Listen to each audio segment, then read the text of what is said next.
KPCC അധ്യക്ഷനും പ്രതിപക്ഷ നേതാവും നയിക്കുന്ന രാഷ്ട്രീയ പ്രചാരണ ജാഥയായ സമരാഗ്നി ഫെബ്രുവരിയിലേക്ക് മാറ്റിയേക്കും. നിയമസഭാ സമ്മേളനത്തിന്റെ പശ്ചാത്തലത്തിലാണ് മാറ്റം. പ്രതിപക്ഷ നേതാവ് VD സതീശന്റെ സാന്നിധ്യം ജാഥയിൽ ഉടനീളം ഉറപ്പുവരുത്താൻ കൂടിയാണ് ജാഥയുടെ സമയം പുനഃക്രമീകരിക്കുന്നതെന്നാണ് മനസ്സിലാകുന്നത്.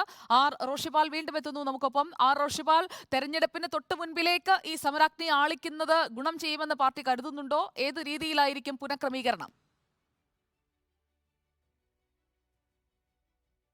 സുജയ, KPCC നടത്തുന്ന രാഷ്ട്രീയ പ്രചാരണ ജാഥയായ സമരാഗ്നി അത് ഫെബ്രുവരിയിലേക്ക് മാറ്റാനുള്ള തീരുമാനത്തിലേക്ക് എത്തുന്നത്. ഒന്ന്, സഭാ സമ്മേളനം ജനുവരി അവസാനത്തോടെ ആരംഭിക്കും. ബജറ്റ് സമ്മേളനമാണ്, നയപ്രഖ്യാപനമുണ്ട്. നിലവിൽ തന്നെ ഗവർണറും സർക്കാരും തമ്മിലുള്ള ഒരു ശീതയുദ്ധം അത് തുടരുന്ന ഒരു സാഹചര്യമാണ്.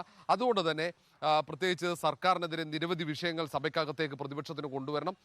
പ്രതിപക്ഷ നേതാവും KPCC അധ്യക്ഷൻ K സുധാകരനും ചേർന്ന് നയിക്കുന്ന രീതിയിലാണ് രാഷ്ട്രീയ പ്രചാരണ ജാഥ നേരത്തെ ആസൂത്രണം ചെയ്തത്.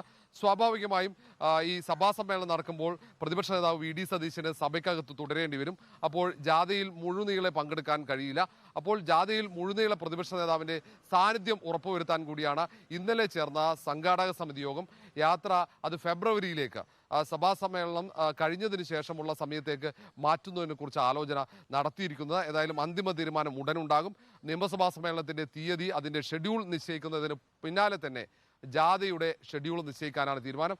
നിലവിൽ ജനുവരി 21-ന് കാസർഗോഡ് നിന്നും ആരംഭിച്ച് ഫെബ്രുവരി 26-ന് അത് തിരുവനന്തപുരത്ത് സമാപിക്കുന്ന രീതിയിലാണ് സമരാഗ്നി ആസൂത്രണം ചെയ്തിരിക്കുന്നത്.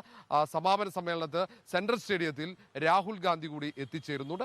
ഏതായാലും ഈ രാഷ്ട്രീയ പ്രചാരണ ജാഥയോടെ കോൺഗ്രസിന്റെ ലോക്സഭാ തെരഞ്ഞെടുപ്പ് പ്രചാരണത്തിന് തുടക്കമിടാനുള്ള തീരുമാനമാണ് KPCC എടുത്തിരിക്കുന്നത്. സുജ, വ്യക്തമാണ്. ഇപ്പോൾ സഭാ സമ്മേളനം കൂടി കണക്കിലെടുത്തുകൊണ്ടാണ് സമയമാറ്റം, തീയതി മാറ്റം. സമരാഗ്നി ഫെബ്രുവരിയിൽ കത്തും എന്നാണ് ആർ റോഷിപാൽ റിപ്പോർട്ട് ചെയ്യുന്നത്.